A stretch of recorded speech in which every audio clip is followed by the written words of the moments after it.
how to privately brand your own composite models. Learn how you can easily select multiple models from numerous asset managers and combine them with simplicity for your own private branding and composite model structure.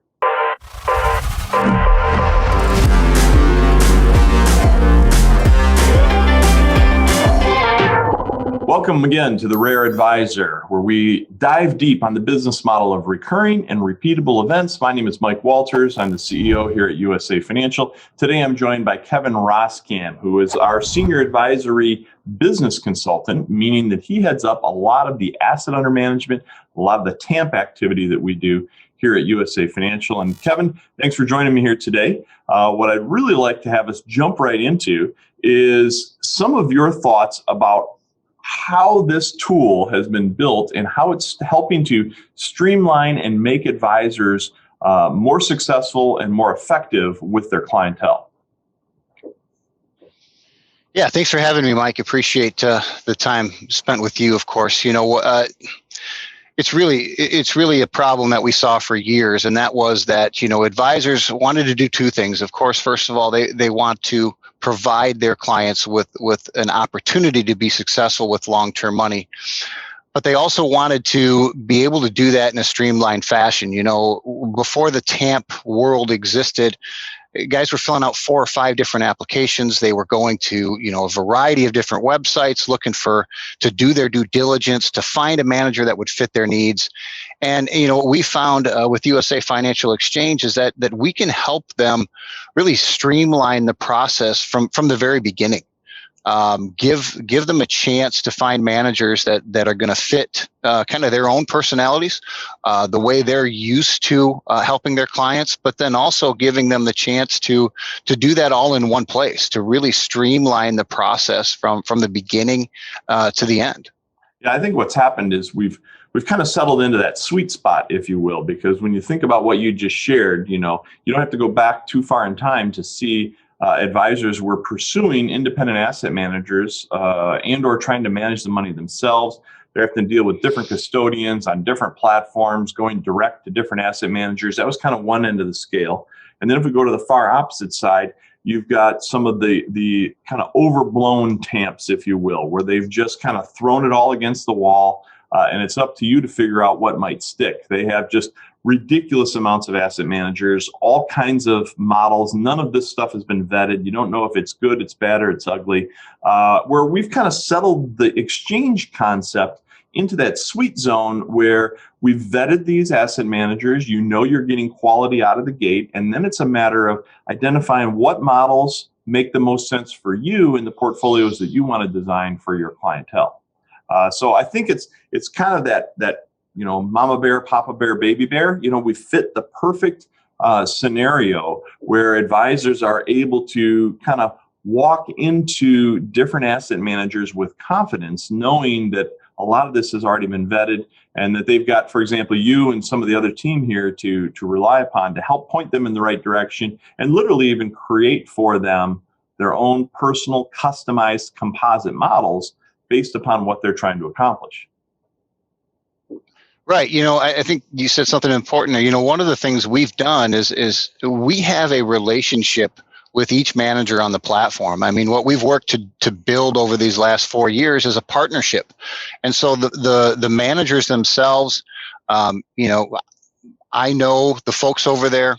When we did our due diligence, our team worked closely with their folks to make sure, performance is one thing and everybody can shine up their performance and make it look good. It's kind of that whole idea between the story versus the execution. And what we've done, of course, is we've gone inside and verified that the story is real. Every one of these managers, we believe, does what they say they will do. But the advantage of this is, let's say a manager has a bad couple of years, or maybe, for instance, what we've seen with value falling out of favor for a very long time. Now the advisor doesn't have to say, I've got to fill out a whole bunch of paperwork to move my client, to put them in a better situation. We've taken all of that away. So it gives the advisor a a better chance to serve their clients to without worrying about conflict of interest, without worrying about the time it will take to do what's right. And, the platform, like you mentioned, one of my main jobs is to work with an advisor to get to know them, to get to know what kind of style they're used to using. Is there something we can add to that? How do we customize a portfolio for all of their clients? We can do it by risk tolerance. We can do it by age. We have that ability on the platform to make this special. And I think that's so important, because when you're walking in the advisor's shoes, as everybody who listens to this is, that one of the biggest challenges is if you are trying to determine what the portfolio should be made up with. And as you mentioned a moment ago, maybe a particular asset manager hasn't performed well, or a particular model hasn't performed well under a certain set of circumstances. If you now need to make a change, it's difficult if you're going direct to asset managers, because you have to repaper this. It becomes a big hurdle with the client.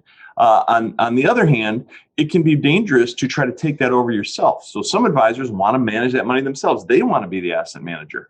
And that's okay. We actually have the platform built out to cater to that sort of business if that's what you want to do. But you have to understand there are always dangers involved in that, because now suddenly you're essentially saying, as the asset gatherer, you're saying, I'm also the best asset manager for these monies. And then if that doesn't work well for you, if you end up going through a dry streak, now the only alternative is to leave you, is what the consumers will oftentimes think. And so it's very important that you have these other asset managers at your fingertips, whether or not you're managing money yourself or you're using and relying on third-party asset managers, because you need to have that flexibility. Because if you have somebody who's just on a custodian with you, and you are the only asset manager they have access to, and your performance isn't up to par, they will leave your entire practice. Here, you get the opportunity to manage the portfolio, manage the relationship, manage the client's emotions, and then make portfolio adjustments, but you get to retain the client, and that's the key. Right. And that's what we've seen a lot of that. I mean, you and I have, we saw it, when we started our own asset management firm in USA Financial Formulas, where, there was a bunch of money managers like us that in 2007, after, a pretty smooth run in the market from 03 to 06, they decided, hey, we can do this. And so they looked at, here's some models I can offer, and I can make more money doing it, and there's not much to maintain. And then 2008 hit. Right. And a lot of those managers don't exist anymore. We were fortunate because of what you developed in terms of an exit strategy. But if you look at the market since 08, these last 10 years in the market, yes, there's been volatility, but there's an awful lot of folks who believe at this point, maybe now is the time for me to try managing money. I think I can do it. And a lot of folks have experience. It's not a bad thought. The question is time. That's the one thing we can't repeat. That's the one thing that doesn't recur is time. And so what we have found is when you've got someone like myself to help you put together portfolios that customize to your practice, we've got the ability to, you can name those portfolios if you've done some branding with us and those types of things. And then you also have the ability to adjust them if changes need to be made. And it gives you the opportunity, kind of like that coach on the sideline, to manage the players. You put the players out on the field, but sometimes a particular player isn't having a good day, for us, a good year or a good stretch in the market. Well, you're able to pull that player off the field with very little effort and replace them. And I think that's such a better position to be in, rather than saying, this was me managing your money and I didn't do it right. And then you eventually have to wave goodbye. So it's really been something for our advisors to change the focus of their practice, because they don't do that same worrying about money management that they've done in the past. That's a really good analogy too, because as an advisor, you want to be paid as the coach. You don't want to be paid as the player, to use your analogy. And in fact, even the Right. valuation of your practice reflects that. We've had previous discussions here on the rare audio series and video series where we've talked about how the little nuances are so important inside of your practice valuation. And this is actually a big one that a lot of people overlook. When you look at the marketplace and someone is looking at purchasing your practice at some point in the future, there's a lot of people out there who would love to buy your business, but nobody really wants to buy your job. And so they want to buy a coaching opportunity. They don't want to buy a player opportunity, meaning that when you're looking in the world of assets under management, which is the higher valuation in terms of what makes sense in terms of the value creation inside of your business, your practice, when you're looking inside of assets under management itself, what you'll find is if you're using third-party asset management versus rep as PM, rep as the portfolio manager, meaning I am the asset manager, you will get a higher valuation, a higher price for your practice using third party because it's scalable. Nobody has to try to climb inside your head and figure out what you're doing, why you're doing it, why did you make those trades or not make those trades. And again, an investor who's buying your practice is always wondering, well, what happens if the performance of that goes down? Does that mean I lose all those clients? Whereas if you're using other asset managers, they know it's just a matter of repositioning the portfolio appropriately and you can retain the clients. So all of these things start stacking up together to make for a very important piece of how you need to streamline your practice in today's environment. Because again, in this digital age, and we've been dealing with this throughout 2020 and beyond, in this digital age, you have to be able to work with the client remotely. And this supports all of that as well, because as you pointed out earlier, Right. we're not having to keep going through paperwork cycle after cycle if we want to make changes or adjustments. Now you can move and manage the managers, if you will, in terms of how you want to create that portfolio design. And the other thing I'd love to have you elaborate on, maybe just as a quick idea or something, you also mentioned the idea that you can build for them personal or private composite models. I think that is one of the coolest features that has been built out at USA Financial Exchange, in the sense that you as the advisor can determine a string of models going from highly aggressive down to highly conservative and all the steps in between. And then you can simply drop your clients into those categories and manage the overall portfolios under a composite structure, which creates a whole bunch of additional business advantages. Could you maybe walk them through that process briefly? Yeah, I think that's, of course, every client is different, and we have to approach those clients in a unique way. But I think one of the really neat tools we have is we have a proposal builder tool that what it will do, because it goes out to Morningstar and compiles data from Morningstar. So if you wanted to put together an aggressive, through conservative portfolio, you wanted 5 different models along that track. One of the neat things that we can do is, and that we do is we'll put them together inside of the proposal builder. And that proposal builder will give us history, because Morningstar will combine the risk data and the performance data of the portfolios of the managers we choose and the models we choose. And it becomes a composite, not that was created today, but a composite that has history. Right. And it's an incredibly powerful tool that people are taking advantage of, that gives you the chance as the advisor, again, to be that expert. You get to offer the solution without having to go search for it and go find it and go interview managers and do all of these things. It's all something that we can do together. And it has been a game changer for so many folks, especially in 2020. 2020 was actually a really nice year for us in terms of gathering assets, because we have this repeatable process, because it's one set of paperwork that's frankly available electronically through our STP system. It has been a game changer for us, and it means that as an advisor, you can offer something that people in your area just can't. Yeah. And because of the system we've created, where it taps into kind of the engine of Morningstar, but it's then compiling it in an entirely different manner, so that you've got this kind of illustrative type of process that you can build these composite models with, but then you can also name them.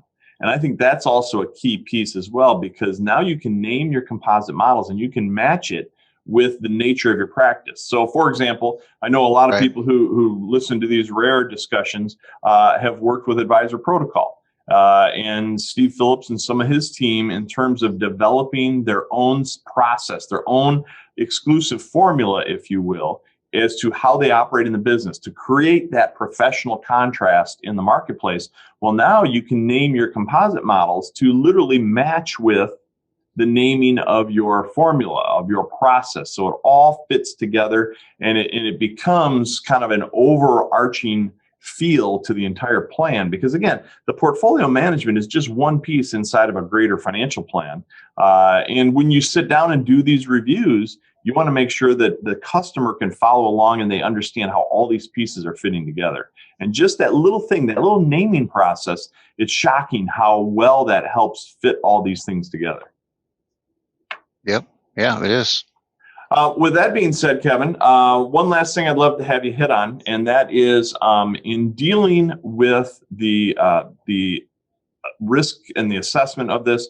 How does someone tap into your and your team's expertise in terms of, if they want to build a composite model, what's the first step to come do that with you? Yeah, so the way we usually do it is, with whether it's an existing advisor or someone new to the firm, we do a lot of conversation. We talk about how has a new client or an existing client, how are they invested now? Does that investment process, are they invested according to their risk tolerance? And we've got access to a couple different risk tools. We still have access, we will use Riskalyze when appropriate. Our proposal builder system actually has its own risk assessment tool, which I'm a fan of. And we will put together portfolios that mask that kind of a risk range for every individual client. But it really starts with conversation, because this is a tailored process. This is not a cookie cutter, click on a button. It's not a robo thing.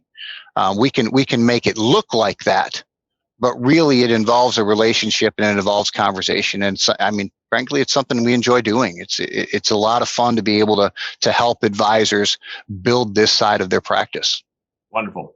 Well, I would encourage you to reach out to Kevin here at USA Financial. He can help you just as he described. And if you found value in this today, please like and subscribe to the Rare Advisor. You can find us at the Advisor Advancement YouTube channel. You can also find us on podcasts. So thanks again, and we'll talk soon.